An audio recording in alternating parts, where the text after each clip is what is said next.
En 1989, le Club Dorothée a suscité des polémiques avec les scènes sanglantes de Hokuto no Ken. Dû à cela, l'œuvre a été légèrement censurée, voire beaucoup même. Au point où la série a été pas mal dénaturée. Ouh là là, je vais te battre avec mon haut couteau de cuisine. Ouh là là, moi je vais te battre avec mon haut couteau de boucher.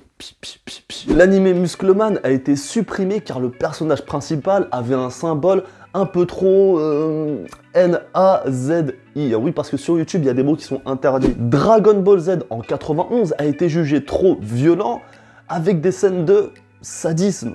Ségolène Royal, qui était alors députée à l'époque, a décidé de combattre la diffusion des animés japonais en France. Car d'après elle, cela engendrait de la peur chez les plus petits. Je pense qu'en tout cas, la violence est une solution de facilité. C'est-à-dire qu'on sait très bien que plus un dessin animé est violent, plus l'enfant regarde parce qu'il est fasciné, qu'il a peur et que les enfants aiment bien avoir peur. Donc je crois qu'on n'a pas le droit d'utiliser ce ressort-là pour faire de l'audimat. Je pense que c'est injuste et que ça porte atteinte aux droits de l'enfant. Bon, après, elle a dit plein d'autres trucs, hein, mais en gros, c'est ça. Dans le fond, je suis plutôt d'accord avec elle. Néanmoins, je suis en total désaccord avec sa solution, c'est-à-dire supprimer tous les animés en France. Je pense que c'est aux parents et ou aux tuteurs légaux d'avoir le contrôle sur ce que leurs enfants regardent. Aujourd'hui, cet avis n'a pas véritablement changé, sauf que en même temps, certaines personnes vont également te dire que si t'as dépassé un certain âge, que les animés et les mangas, bah c'est pour les gamins. Alors on fait comment? C'est pour les gamins? C'est pas pour les gamins?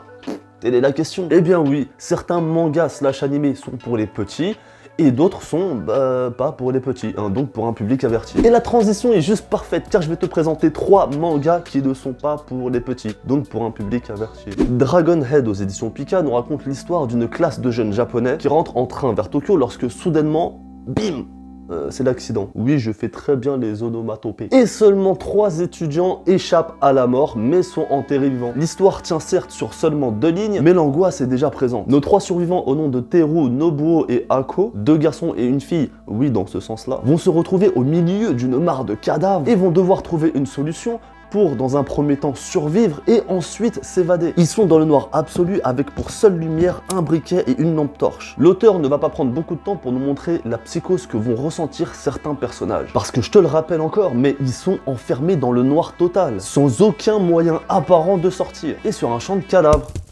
Je crois que ça c'est la tête de Doga. Ce genre d'histoire, ça peut arriver à n'importe qui, et n'importe qui deviendrait fou au bout de quelques jours, voire quelques heures. Et moi le premier, hein, surtout que j'ai peur du noir. True story. Ce que j'ai trouvé intéressant dans ce manga, c'est le huis clos totalement immersif dans lequel j'ai été plongé. On ressent très facilement à travers les personnages cette angoisse et cette peur qui se manifestent petit à petit. Plus tu lis et plus ça devient sombre. Leurs possibilités de survie s'amenuisent. Et à un moment donné, il va bien falloir sortir de ce tunnel. Parce que bon, même si à force tu vas t'habituer à l'obscurité, eh bien à un moment donné tu vas être en galère de nourriture. Alors tu me diras, ils peuvent manger les cadavres.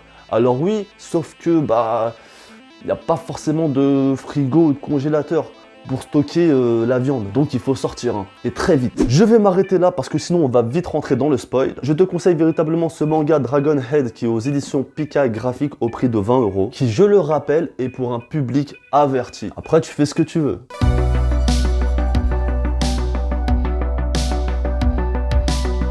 Scumbag Loser nous raconte l'histoire de Masahiko, jeune lycéen japonais, et qui est un sérieux concurrent au titre de pire loser du quartier, voire même du Japon. Il va échapper de peu à ce titre parce qu'il était mis en concurrence avec son camarade de classe Yamada, qui au final a été déclaré plus gros loser que lui. Mais un jour, Yamada présente à toute la classe une photo de sa petite amie. Masahiko est alors pris de panique et montre lui aussi une photo d'une jeune fille et prétend que c'est sa petite amie, alors qu'en fait c'est juste une copine d'enfance, de quand il était petit du coup, qu'il a retouchée pour donner une version d'elle-même plus grande. Le lendemain, une nouvelle élève fait son apparition dans la classe. Tiens, on se demande qui ça peut bien être. Et elle ressemble trait pour trait à la nouvelle petite copine de Masahiko. Ah bah merde alors, on s'y attendait pas, mais alors vraiment pas du tout, hein. Évidemment c'est faux, on s'y attendait à 10 km. Jusque là, l'histoire ressemble à celle d'un jeune étudiant lambda qui va tristement se faire victimiser par ses camarades. Sauf que l'histoire va prendre une toute autre tournure. Sa petite amie est en vérité une sorte de monstre mangeuse d'humains et qui peut transformer les humains qu'elle mange en monstres, gardant leur forme humaine et leur vie d'être humain comme si rien n'avait changé. Enfin si, ils sont plus intelligents, plus propres et plus gentils que leur version humaine.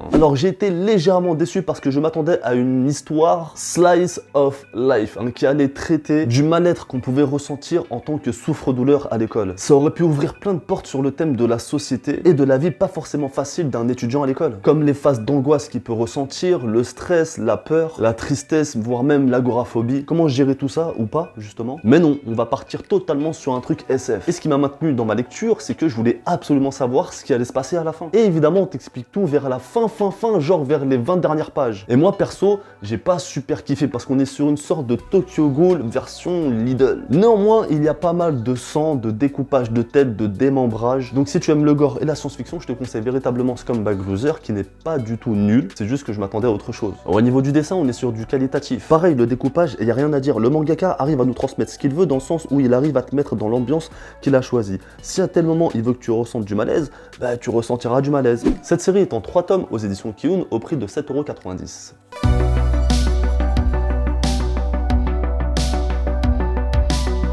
On en a parlé tout à l'heure, mais connais-tu l'origine de la naissance du grand manga Dragon Ball? Elle vient directement de la légende du roi singe Sun Wukong, né d'un rocher qui a été frappé par la foudre et qui engendra un œuf. Alors c'est pas un œuf de poule, hein, c'est un œuf de pierre. Eh mais j'ai jamais pondu d'œuf moi! Un singe va sortir de cet œuf et va vivre parmi les autres singes dits normaux. Bien évidemment, sa vie de singe va l'ennuyer et ne va faire qu'attendre sa mort. Du coup, il va partir à la recherche de l'immortalité dans un voyage où il va devoir affronter des dieux armés d'un bâton magique modulable sur un nuage magique et avec un cochon de compagnie. Alors, je pense que Dragon Ball a clairement plagié, hein. Mais bon, on n'est pas là pour parler de ça. Eh bien, c'est cette légende qu'on retrouve aux éditions Pika Graphique. Alors, au départ, j'étais ultra hypé par ce manga, sauf que non. Premier point, on a un découpage proche de celui des comics, ce qui est très déroutant pour quelqu'un qui n'a pas forcément l'habitude d'en lire ou pour un néophyte qui s'attend à un découpage style manga. Ensuite, l'histoire est totalement décousue. Alors soit j'ai rien compris et là c'est grave parce qu'il faut que je me remette vite en question, soit c'est un choix délibéré de l'auteur et malheureusement ça n'a pas marché sur moi. J'étais totalement paumé. Par exemple, l'histoire commence avec notre héros singe qui va se battre contre une déesse. Et l'acte d'après, alors oui parce que c'est acte par acte, peut-être que c'est ça du coup en fait. Les actes ne se suivent pas forcément. Je crois que je viens de comprendre un petit peu le fil conducteur. En tout cas, ça change pas les choses. C'est-à-dire que l'acte suivant, le singe est enchaîné, en tout cas emprisonné, et il ne s'est pas encore fait sauver. Puis l'acte d'après, il s'est fait sauver et il va combattre encore des dieux. Et l'acte d'après, il est encore enchaîné, puis il va se battre et se rebattre contre plein de dieux. Et à la fin, on le voit en train de choisir son arme qui est le bâton magique, qu'il a depuis le début. Alors j'ai l'habitude de regarder des films ou des séries qui commencent par la fin, puis ensuite le déroulement s'enchaîne avec les événements du passé. Sauf que tu comprends, là tu comprends que dalle. C'est aussi très sanglant et ça ce n'est pas pour me déplaire, je vais pas te mentir. En revanche on a parfois du mal à bien comprendre ce qui se passe au niveau du combat. Surtout que le singe doit affronter des ennemis possédant une taille démesurée. Du coup on sait pas s'il met un coup de pied ou un coup de bâton, s'il arrache les yeux ou les oreilles. Sur le moment l'action est très brouillon et le découpage n'aide pas. Du coup tu restes focus sur une case, tu te dis mais qu'est-ce qu'il est en train de faire? De plus l'auteur a choisi de mettre son œuvre tout en couleurs, mais ce sont des couleurs assez sombres puisque c'est un univers sombre. Donc ça aide pas. Nous avons droit à une version du roi singe assez dure, assez violente, assez anthropomorphiste. Il est vrai qu'en surface c'est une très belle œuvre, c'est un grand format avec un petit peu de relief et de la surbrillance. À l'intérieur on peut retrouver un esprit très asiatique et ça j'aime beaucoup. On a pas mal de double pages dans ce genre là par exemple. Je sais pas si tu arrives à voir.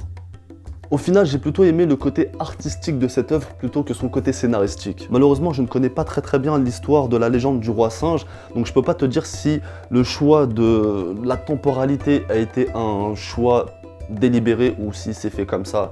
Je pourrais pas t'en dire plus. Même au niveau du dessin des personnages, on retrouve plus un côté comics que un côté manga. Alors moi, j'aime bien les comics, mais là, je voulais lire un manga et pas un comics. Enfin, je dirais plus c'est une fusion des deux, qui tend plus vers le comics. Donc Seiyukiden, la légende du roi singe au prix de 22 € aux éditions Pika Graphique. Pour ceux qui sont habitués à ce genre de lecture, je vous le conseille vraiment parce que c'est quelque chose de très beau graphiquement. Au niveau des couleurs, c'est assez maîtrisé. Je pense que dans son style, c'est quelque chose qui est vraiment bon.